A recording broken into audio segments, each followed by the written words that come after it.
che quest'anno lo ha prestato a Trento per proseguire la sua crescita vertiginosa. Michi accoppiato a Garagiulis, va verso la linea di fondo, lei ha rovesciato di grande eleganza e qualità quello di Jordan Michi. Appena Magnon accenna l'aiuto, si va a liberare al tiro Flaccadori che non manda a bersaglio la tripla, però rimbalzo preso da Cordinier che prova ad accelerare su questa transizione, lo prende Flaccadori ubriacato con il crossover da Isaiah Cordinier, con Crawford che va a segnare mentre Forrai toglie la palla a Bellinelli. Hackett gliela restituisce, Bellinelli vuole giocare in post basso contro Forrai, aiuto di Atkins, liberato Bacco che segna e subisce anche il fallo di Mattia Udom.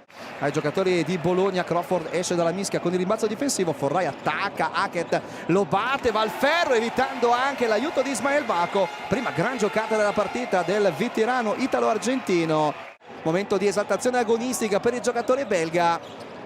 Qui la butta via Forrai che gliela regala letteralmente nelle mani. Magnon lancia Wims in transizione, Wims va al ferro, segna e subisce anche il contatto falloso per Trento di segnare ancora. Trento sbaglia, ha una seconda possibilità con almeno 2 o 3 tiri di avvicino. Testimonia la qualità delle mani e anche dei piedi di Mamadou Jeité, che qua le mani le usa anche in difesa perché tocca il pallone e aiuta al recupero di Cordinier. Poi Magnon da 3 in transizione, l'avversario a Mattia Udom, arriva anche l'aiuto di Atkins, prova a ributtarla fuori, Michi lo fa per Magnon, grande palla per innescare Bellinelli, messo in ritmo in modo perfetto da Nico Magnon. Trento con 9 nel primo tempo, palleggio di Magnon, uscita di Cordinier, cerca l'anticipo Crawford, non gli riesce, nessuno aiuta, Cordinier può andare al ferro, qua la difesa una volta che ha visto dal lato debole o comunque dalle retrovie aiuta per chiudere il varco fino al canestro del 14 di Bologna. È la terza volta che succede questo nel terzo quarto. Qui taglio di Flaccadori,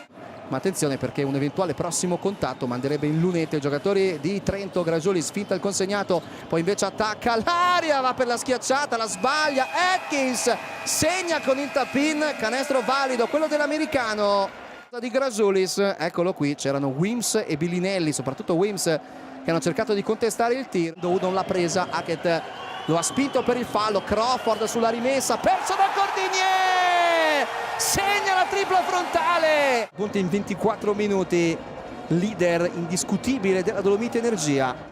Esce Magnon, consegnato nelle mani dell'ex giocatore del Golden State Warriors che attacca Forrai 1 contro 1, va al ferro Nico Magnon, classica partenza in palleggio come se fosse un proiettile sparato da un cannone, finta di taglio di Flaccadori, consegnato per Crawford che si alza per il tiro, anzi no, va da Atkins che riceve a centro area e segna per il -6 a 53 secondi dalla fine. La Virtus Bologna conserva l'imbattibilità in campionato, sale a quota 7 vittorie e nessuna sconfitta, si interrompe invece per Trento.